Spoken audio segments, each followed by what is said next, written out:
Famille, un autre pasteur, en s'intéressant à l'égyptologie, a découvert que toute l'histoire qui est attribuée à Jésus existait déjà 2000 ans avant l'an 0.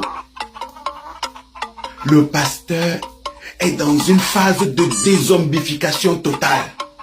Il a découvert toutes les similitudes qu'il y a entre Jésus et Osiris. S'il va même plus loin, il va encore ajouter, parce qu'il y a au moins 300 similitudes entre Jésus et Osiris.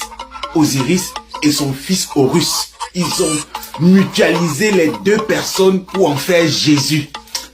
Écoutez le pasteur. Mon bien-aimé avec qui je suis heureux. Or, dans la Bible, on dit Jésus dit, tu es mon fils bien-aimé en qui il me plaît de demeurer.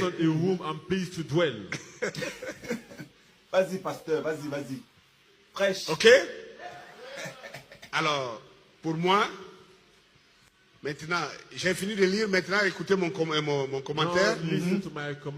Le constat est si clair dans ce texte plurimillénaire égyptien d'avant la Bible que tous les attributs appartiennent à Osiré, appartenant à Osiré, Osiré appelé Osiris par les Grecs, ont été tous attribués à Jésus-Christ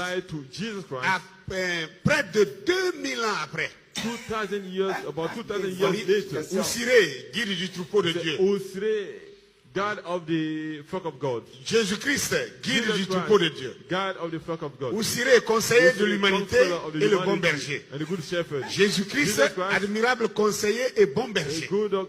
Osiré, le roi du monde, l'éclaireur de l'humanité, le Christ. Maintenant, Jésus-Christ, le roi du monde, la lumière du monde et le Christ.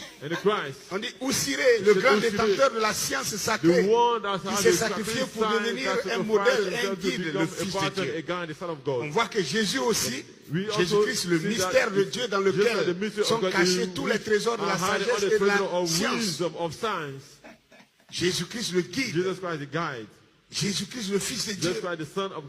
On dit Osiré, Fils de Dieu, le premier-né de Dieu, celui qui est celui en qui il plaît à un monde habité.